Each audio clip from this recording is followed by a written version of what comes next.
दोस्तों आज डेट 1 सितंबर है और हम आपको फटाफट आज की 5 बड़ी खबरें बताने जा रहे हैं। दोस्तों अब चंद्रयान-3 के प्रज्ञान रोवर ने चांद के दक्षिणी ध्रुव पर ऐसी चीजें खोज ली है जिसे खोजने में अमेरिका, चीन, जापान भी असफल रहा था।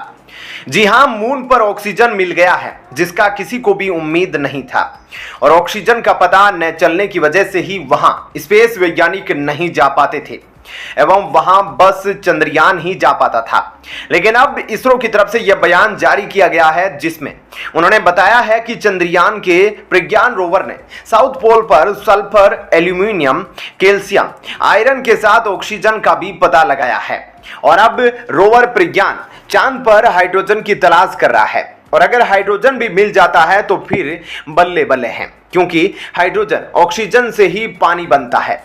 इसरो ने बताया है कि रोवर में लगे पेलोड के माध्यम से चंद्रमा के दक्षिणी ध्रुव में सल्फर और ऑक्सीजन की मौजूदगी की पुष्टि हुई है, लेकिन हाइड्रोजन की खोज अभी भी जारी है। और साथ ही बता दें कि प्रज्ञान को चांद पर इन सब एलिमेंट्स के अलावा यूरेनियम और हीलियम भी मिल सकता है और अनुमान यह भी है कि शायद वहां पर सोना भी मौजूद हो सकता है और इसके अलावा वहां बर्फ भी हो सकती है, क्योंकि चंद्रयान-1 ने चांद पर पानी के कणों की पुष्टि तो कर दी थी, लेकिन यह पानी कितना है और क्या इसे किसी तरीके से इस्तेमाल किया जा सकता है, इन सब सवालों के प्रज्ञान रोवर तलाश कर रहा है।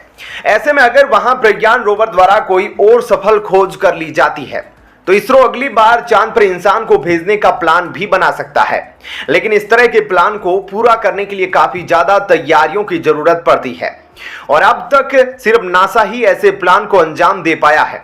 लेकिन चंद्रयान-3 के सक्सेसफुल होने के बाद अब इसरो की पूरी दुनिया में वाहवाही हो रही है और रोवर प्रज्ञान में जो हाल ही में चांद पर ऑक्सीजन होने की खुशखबरी दी है उसे सुनकर पूरी दुनिया हैरान है। दोस्तों वहीं दूसरी तरफ जम्मू कश्मीर की घाटी से रक्षाबंधन के बाद बेहद ही अनोखी तस्वीरें सामने आई है जिसने सबको हैरान कर दिया है। और आपको बता दें कि रक्षाबंधन के मौके पर कश्मीरी मुस्लिम बहनों में कुछ पीओके की रहने वाली भी बताई जाती है, जिन्होंने भारतीय जवानों की कलाई पर राखी बांधी और सिर्फ इतना ही नहीं, उन्होंने भारत माता की जय के नारे भी लगाए।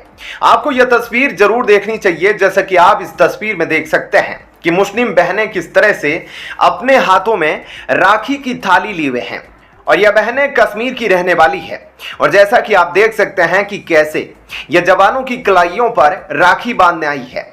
जम्मू कश्मीर की इन बहनों ने भारतीय जवानों के हाथों पर राखी बांधी और साथ ही उनसे यह भी कहा कि 24 घंटे हमारी सुरक्षा करने के लिए आप सबका दिल से धन्यवाद। और जवानों के हाथों पर राखी बांधने के बाद सभी ने साथ मिलकर तस्वीरें भी खिंचवाई, भारत माता की जय के नारे भी लगाए और इसी दौरान एक मुस्लिम महिला ने सारे जहां से अच्छा हिंदुस्तान हमारा गाना गाकर सभी लोगों का दिल भी जीत लिया।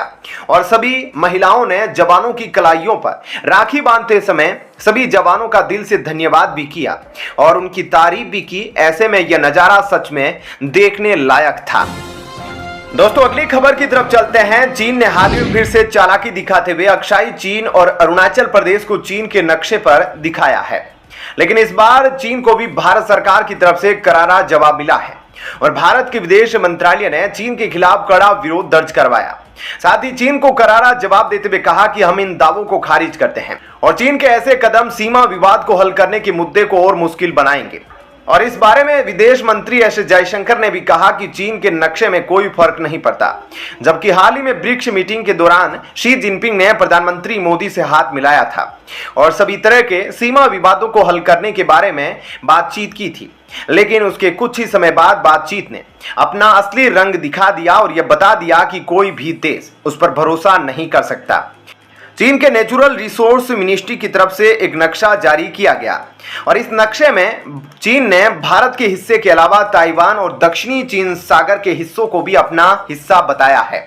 और इस दौरान चीन ने भारत के अरुणाचल प्रदेश और अक्साई चीन को भी अपने इलाके में दिखाया है, लेकिन चीन के नक्शा जारी करने के कुछ ही घंटों के अंदर भारत के विदेश मंत्री एस जयशंकर ने चीन को उसी की भाषा में जवाब देकर आईना दिखा दिया और एस जयशंकर ने कहा कि चीन के नक्शे में जिन इलाकों को अपना बताया गया है वे उनके नहीं हैं।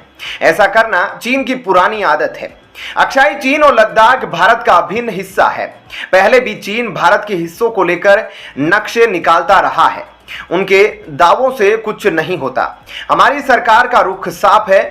बेकार के दावों से ऐसा नहीं हो जाता कि किसी और के इलाके आपके हो जाएंगे।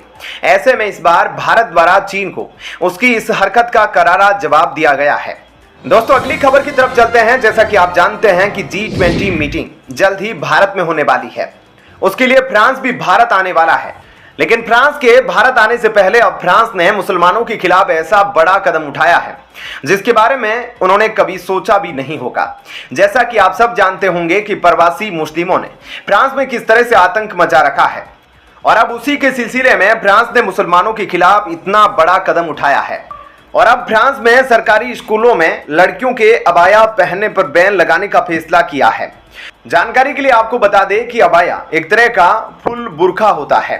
फ्रांस ने मुस्लिम छात्राओं से कहा है कि अगर स्कूल आना है तो अपनी धार्मिक पहचान को घर छोड़ कर आए।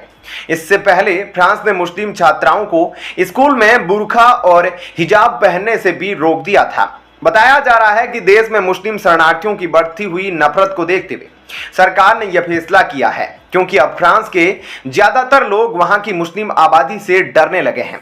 वहां के लोगों को लगता है कि अगर मुस्लिम लोगों की हर बात मान ली गई तो यह लोग फ्रांस के लोगों पर हावी हो जाएंगे, और उनको लगता है कि अपने खतरनाक एजेंडे को पूरा करने के लिए ही मुस्लिम शरणार्थी उनके देश में आ रहे हैं। और वह एजेंडा यह है कि फ्रांस पर मुस्लिम शरणार्थियों का कब्जा हो जाए। और आपको बता दें कि अब फ्रांस में सड़कों पर नमाज और स्कूल में हिजाब काफी आम बात हो गई है। लेकिन अब फ्रांस के लोग इसके खिलाफ खड़े होते जा रहे हैं और अपनी जनता को सुरक्षित रखने के लिए अब फ्रांस सरकार को भी मुस्लिम शरणार्थियों के खिलाफ इस तरह के फैसले लेने पड़ रहे हैं, क्योंकि अब फ्रांस सरकार के पास कोई ऑप्शन नहीं बचा है। दोस्तों, अगली खबर की तरफ चलते हैं। प्रयागराज में अब एक हिंदू स्टूडेंट के मर्डर के बाद वहां दंगे काफी ज्यादा भड़क गए हैं।